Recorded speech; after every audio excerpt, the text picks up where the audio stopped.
In the From the Ashes era, reeling from her actions during the fall of Krakoa, Kitty Pryde has renounced being an X-Man and decided to live a normal life instead. But once an X-Man, always an X-Man. What do they call you? Wheels?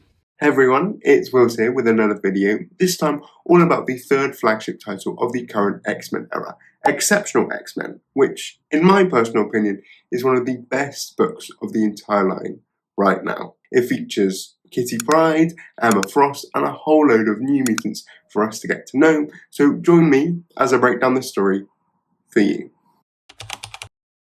Written by Eve Ewing with art by Carmen Canero, the book opens in Chicago with narration from Kitty Pryde. She talks about how she's had many homes over the years, starting with Deerfield, where she grew up, to the Xavier School for Gifted Youngsters, to Krakoa, sort of, and even a pirate ship.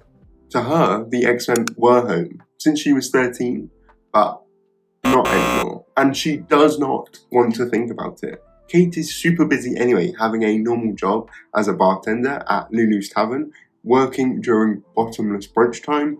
Kate is trying to do so much to keep herself busy that Lulu, the owner, forces her to take a break, which she does not want to have because that means being alone with her own thoughts.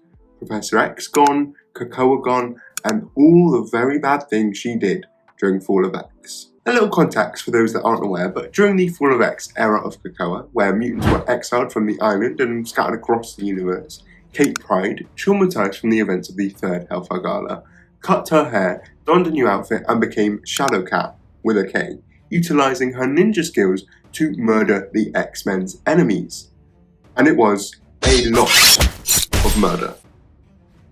With all this weighing her down, Kate has a panic attack. There's a lot of traumatized X-Men these days, but manages to calm herself down by watching two rats fight over a hot dog. Back to work, this long-term X-Man reveals how she's trying to live a normal life and get as far away from anything X-related as possible. While she's pouring drinks, two customers talk about mutants, about how it only takes a few of them to eradicate humanity, and how it's really the weird mutants that scare them the most, pointing to a visible mutant at the bar. And what does Kate do about that? Absolutely nothing. Quite a change from the younger Kitty Pryde, who loved to stand up to bigots and give a monologue about it. But even she acknowledges that this new attitude to living a normal life might make her a coward, but going back to her old life is just too painful. And with that, Kate finishes work and goes back to the apartment she shares with her friend Pretty, and basically goes into depression mode. She scrolls and scrolls through social media, seeing videos about Cyclops' X-Men in San Francisco, as seen in X-Men issue 2, a woman who goes on a date with a mutant, and even an advert for a new customized skincare app. Verite? Anyways, Kate then starts speaking aloud in a way that feels like she's breaking the fourth wall and speaking to the reader. Although, don't worry, she's not about to become the next She-Hulk or Deadpool. Oh, hello. I know, right? Just remember whose show this actually is. Where she reveals she's actually got a date tonight, and they're going to see her favourite band from when she was in high school, Lorem Ipsum. Although Kitty's actual favourite band from when she was in high school was actually Cats Laughing, as seen in Excalibur, but it's not that important. As she gets to the venue, Kate waits and waits and waits, only to realise that she's been stood up. Only to then realise that she's actually messed up the dates and the concert is tomorrow night. It's Bunny Starlight Dreams instead tonight. Also, we have a moment for the history books here, as Kate mentions that her date is a woman. And thus, after decades of Claremont subtext about her literal soulmate magic, or her roommate Rachel Summers, or her college bestie Karma, Kitty Pryde is a confirmed bisexual. Now, despite the date not happening, this is Kate's one night off, and so plans to do fun single girl in the city things when she overhears a commotion at the front of the line. A teenager is being denied entry into the concert despite having a ticket. This is Trista, and her friends decide to just leave her behind. Kate can already tell where this is going. A teenager in a very stressful situation, and boom, the guard pushes Trista again. But this time, as she yells, "Don't touch me," her skin transforms into a bronze-like metal, complete with tendrils, and she starts fighting back against the security guard. Kate finds her impressive, but notes that her days of jumping into fights are over, and so goes off to do normal things. And then Kate rushes back and manages to face Trista before the security guard can shoot her, and the pair make their exit through the concert.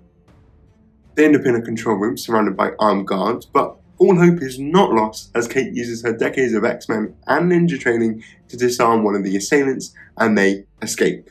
Once they are safely in Kate's car, the New Mutant has a breakdown about the whole situation, and she's feeling incredibly embarrassed that everyone saw her turn into a scary metal monster and got into a fight. And now she's crying in front of a stranger, which is even more embarrassing. Kate consoles her and reiterates that she isn't a monster. She's a mutant, and she should be proud of that. Mutant, I'm proud. There's the old Kitty. Trista looks up to Kate and finds her pretty cool, wondering where she learnt all of those fighting skills from, and decides that Kate will be her first mutant friend. Kate pushes back on this, obviously, but I do love to see the role reversal where she now has to be the adult dealing with the over-eager 15-year-old mutant that wants to be friends with all the adults. As they say goodbye to each other, they both properly introduce themselves, Trista Marshall and Kitty Pryde. Yes, whilst Miss Pryde chose Kate on Krakoa as a sign she'd grown up, she's choosing to go back to Kitty for the From the Ashes era, at least to the kids. We then see Trista's home where she lives with her grandma, who immediately notices that her granddaughter has been upset and comforts her, seemingly already knowing that she is a mutant too. Whilst Trista doesn't want to have to be strong, her grandmother reminds her that if anyone tries to bother her, she should give them hell. I think this scene perfectly highlights one of the strengths of the X-Men, where the mutant metaphor, which is just a metaphor, intersects with the real world, and in this case, actually sort of comments and acknowledges real-world racism and oppression. And I also think it shows the importance of hiring non-white, straight, able-bodied creators to tell stories, and Marvel, you should keep doing that.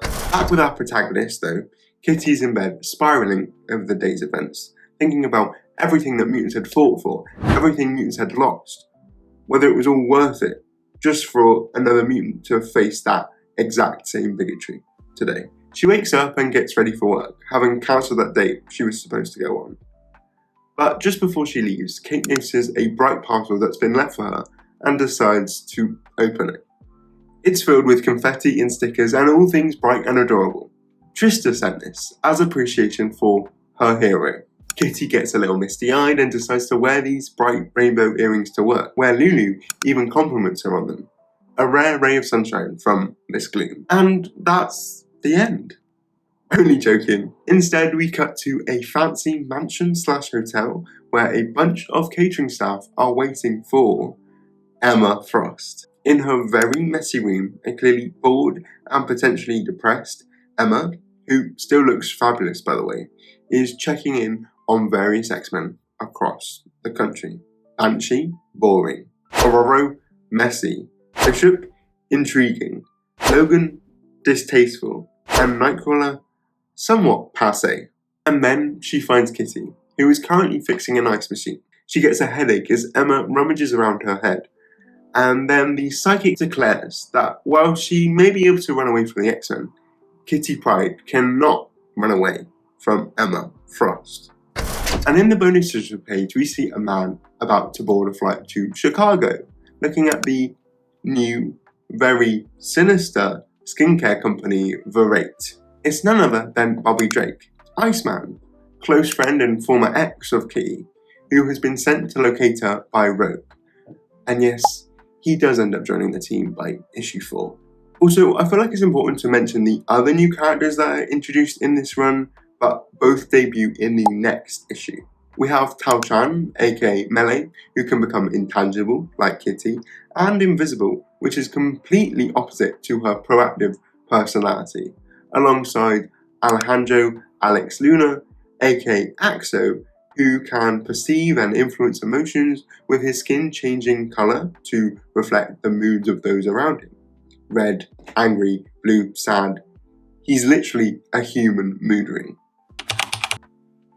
So, I found Exceptional X-Men issue 1 to be an incredible first issue. I really loved Eve Ewing's take on Kitty Pryde as a cynical, depressed millennial who is still dealing with a whole load of unresolved trauma. I am not a massive Kitty fan, but Ewing has me genuinely interested in her point of view, and I'm so glad that we haven't just forgotten about what Kitty did during the fall of X, and we're actually deciding to deal with it. Plus, I think Ewing writes all of the new kids, Bronze plus Axo and Melee, with such an authenticity. They feel like real people saying real things, which I think some other characters in this line are missing. Whilst there's not much plot, the character dynamics are the strongest part of the book and propel the series forward. And as someone who could easily just read a whole book about the X-Men just talking to each other, I love it. Additionally, this whole issue is put together so beautifully by Carmen Canaro, whose art is just so stunning and gorgeous.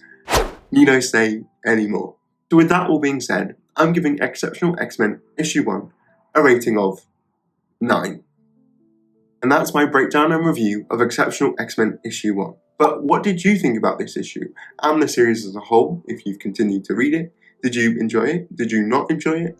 What do you think of Kitty Pryde trying to leave the X-Men?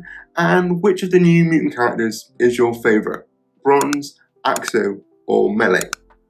Let me know down below in the comments, and I'll see you all in the next video.